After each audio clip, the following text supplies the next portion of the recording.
Hello and welcome guys, आप सबका स्वागत है हमारे यूट्यूब चैनल में भोजपुरी एक्सटी यूट्यूब चैनल में। अगर आप सब इस चैनल को सब्सक्राइब नहीं किए हैं तो प्लीज़ चैनल को सब्सक्राइब कर ले, ताकि भोजपुरी से रिलेटेड रेगुलर हमारे चैनल के माध्यम से सबको वीडियो देखने को मिलता है। आज हम बात करने वाले हैं भोजपुरी ट्रेंडिंग स्टार खेसारी लाल का न्यू सॉन्ग क्यों नहीं आ रहा है और किसके कारण नहीं आ रहा है, इसी से रिलेटेड इस वीडियो में बात करने वाले हैं। तो वीडियो पर फुल वॉच कीजिएगा। ट्रेंडिंग स्टार खेसारी लाल को फैन है तो चैनल को सब्सक्राइब कीजिएगा। बात करें ट्रेंडिंग स्टार खेसारी लाल का new song, trending star Khesari Lal को एग्रीमेंट के कारण उनका कोई भी सॉन्ग नहीं आ पा रहा है ग्लोबल म्यूजिक से।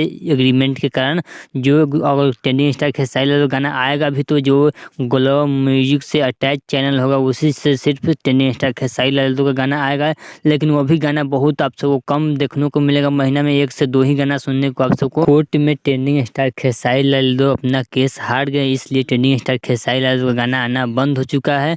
देखते हैं कब तक यह सॉल्व हो जाता है एग्रीमेंट वाला। चाहिए अगर आपको ट्रेंडिंग स्टार खेसारी लाल का वीडियो अच्छा लगे तो प्लीज़ चैनल को सब्सक्राइब कीजिए, वीडियो को लाइक कीजिए, तो भोजपुरी से रिलेटेड रेगुलर हमारे चैनल के माध्यम से सबको वीडियो देखने को मिलता है। चलिए मिलते हैं न्यू अपडेट के साथ, तो ओके बाय।